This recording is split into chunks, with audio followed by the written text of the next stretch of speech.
નમસ્કાર જય હિન્દ વિદ્યાર્થી મિત્રો, આ વિડીયો ખાસ સીસીની જે લોકો પ્રિપરેશન કરી રહ્યા છે એની માટે છે અને સૌથી મોટા સમાચાર છે. ગૌણ સેવા પસંદગી મંડળે હમણાં જ આખું એક લિસ્ટ મૂકી દીધું છે કે કઈ એક્ઝામ ક્યારે છે. તો એમાં સીસીની 7000 કરતાં વધારે જગ્યાઓ માટેનું પણ લિસ્ટ આવી ગયું છે કે એની પ્રિલિમ છે સપ્ટેમ્બર 2026માં યોજાવાની છે. ઓકે, તો અત્યારે સૌથી મોટો પ્રશ્ન અમારી પાસે જે સૌથી વધારે ફ્રિકવન્ટલી ક્વેશ્ચન્સ અમારી પાસે આવી રહ્યા છે, લોકોના મૂંઝવતા સવાલ છે કે અત્યારે પ્રિપરેશન કેવી રીતે અને શેની કરવી. તો એવા વિદ્યાર્થીઓ માટે સૌથી પહેલા હું તમને કહું કે જે પ્રિલિમ છે એની ઉપર પહેલા ફોકસ કરવાનું રહેશે.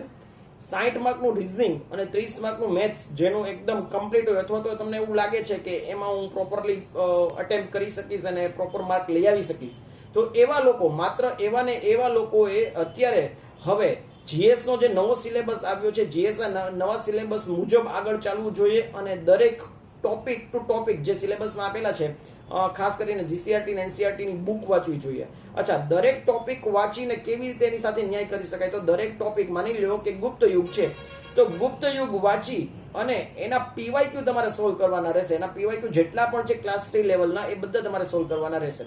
તો આ રીતે તમે સ્ટેપ બાય સ્ટેપ પ્રિપરેશન કરી શકો છો. અને સાથે સાથે જો તમારે મેથ્સ રીઝનિંગ થઈ ગયું છે તો બાકીના સમયમાં જો તમે ગ્રુપ બી દેવા ઈચ્છતા હો તો ગ્રુપ બી ની એક્ઝામની ડેટ છે એ ક્યાંક ને ક્યાંક જાન્યુઆરી 2027 ની આસપાસ એ લોકો કન્ડક્ટ કરવાના છે. તો એની માટે જે સૌથી બધાને અત્યારે મૂંઝવતો પ્રશ્ન છે, યોજના અને કરંટ અફેર્સ, જે બંને 30-30 માર્કનું છે, તો યોજના અને કરંટ અફેર્સ અત્યારથી જ પ્રિપેર કરતા રહેવું જોઈએ.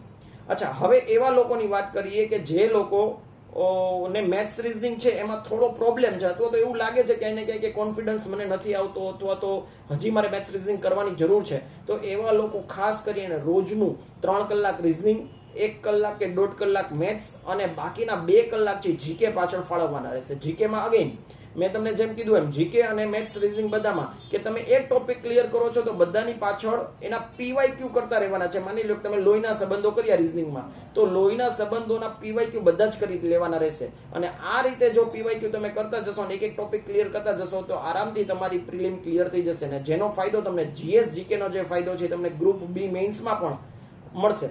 ગ્રુપ બી ની મેઇન્સ છે એ મેં તમને પહેલા જ વાત કરી એમ જાન્યુઆરી 2027માં આયોજન થવાનું છે. ગ્રુપ એની મેઇન્સની વાત કરું તો એ નવેમ્બર 2026માં આયોજન થવાનું છે. તો જે લોકો જો ગ્રુપ એમાં અપ્લાય કરવા ઈચ્છતા હોય, જેને એમ લાગતું હોય કે હું ડિસ્ક્રિપ્ટિવ સારું લખી શકીશ, મારાથી ઓપ્શન વગર હું આખા એક પ્રશ્નને ન્યાય આપી શકીશ, તો એ લોકોને ખાસ ગ્રુપ એમાં અત્યારથી જ પ્રિપરેશન કરવી પડશે, કારણ કે પાછળથી ટાઈમ મળશે નહીં, કારણ કે એમાં લેંગ્વેજ અને જીએસ બંને વસ્તુ પ્રિપેર કરવાની રહેશે. તો ખાસ આ રીલ છે એ સીસીમાં જે લોકો પ્રિપરેશન કરી રહ્યા તમારા ફ્રેન્ડ્સ એના સુધી પહોંચાડો. જય હિન્દ, થેન્ક યુ.